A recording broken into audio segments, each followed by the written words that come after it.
Assalamualaikum warahmatullahi wabarakatuh. Perkenalkan, nama saya Mila Rosita dari Manajemen Pendidikan Islam.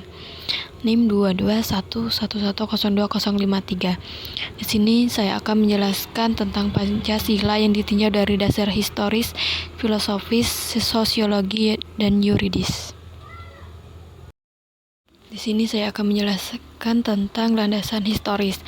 Historis adalah fakta-fakta sejarah yang dijadikan dasar bagi pengembangan pendidikan Pancasila, baik menyangkut formulasi, tujuan, pengembangan materi, rancangan model, pembelajaran, dan evaluasinya. Kita lanjut tentang historis. Kenangan yang dimaksud adalah memori yang dimiliki manusia terhadap peristiwa-peristiwa yang terjadi di sekitarnya. Dengan demikian, mengetahui sejarah menurut Robert V. Daniels adalah kenangan dari pengalaman umat manusia. Setelah itu ada landasan filosofis. Landasan pendidikan Pancasila yang terakhir yaitu bisa disebut sebagai landasan filosofis. Filosofi ini bersumber dari adanya pandangan-pandangan yang ada di dalam filsafat pendidikan, lalu menyangkut keyakinan hakikat manusia, keyakinan mengenai sumber nilai, hakikat pengetahuan, serta mengenai kehidupan yang baik. Landasan yuridis. Definisi landasan yuridis adalah landasan aturan yang memulai perdagangan dan permusyawarahan. Setelah itu ada landasan sosiologis.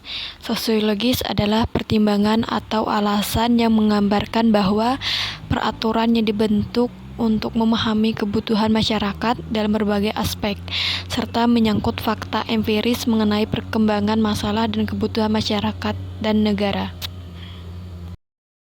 Soal kedua, saya akan membahas tentang kedudukan dan fungsi Pancasila.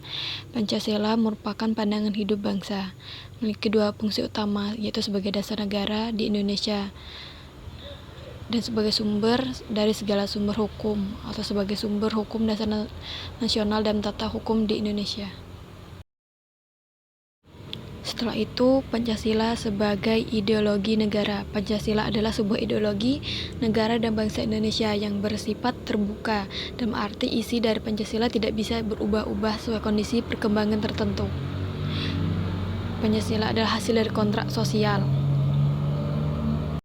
Selanjutnya, Pancasila juga disebut sebagai sistem filsafat. Pancasila dikatakan sebagai sistem filsafat karena Pancasila mengandung pemikiran sendiri negara yang dituangkan dalam suatu sistem yang merupakan cerminan dari nilai-nilai Pancasila. Pancasila sebagai etika politik.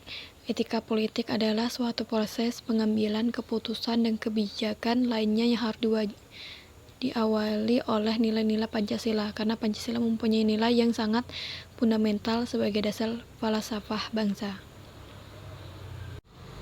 Prinsip etika politik. Prinsip subsidiaritas. Prinsip subsidiaritas merupakan salah satu prinsip etika politik yang mengharuskan segala urusan politik untuk dikelola oleh kekuasaan politik yang lebih rendah. Yang terakhir, saya akan menjelaskan tentang dasar dan norma-norma dalam Pancasila. Selanjutnya, saya akan menjelaskan tentang contoh penerapan nilai kemanusiaan Pancasila. Yang pertama, mengakui adanya harakat dan martabat manusia. Kedua, mengakui keberadaan manusia sebagai makhluk yang paling mulia diciptakan oleh Allah. Ketiga, menjunjung tinggi nilai kemanusiaan dan berlaku adil terhadap sesama manusia. Yang terakhir, tentang nilai yang terkandung dalam Pancasila, yaitu nilai dasar, nilai instrumental, dan nilai praktis. Nilai dasar mencakup hakikat kelima sila Pancasila yaitu ketuhanan, kemanusiaan, persatuan kerakyatan, dan keadilan. Kedua, nilai instrumental. Nilai instrumental mencakup arahan, kebijakan, strategi, saran, dan lembaga yang melaksanakannya. ketiga, nilai praksis. Nilai praksis meliputi realisasi dari instrumental yang sifatnya nyata dan dapat digunakan untuk kehidupan bernegara.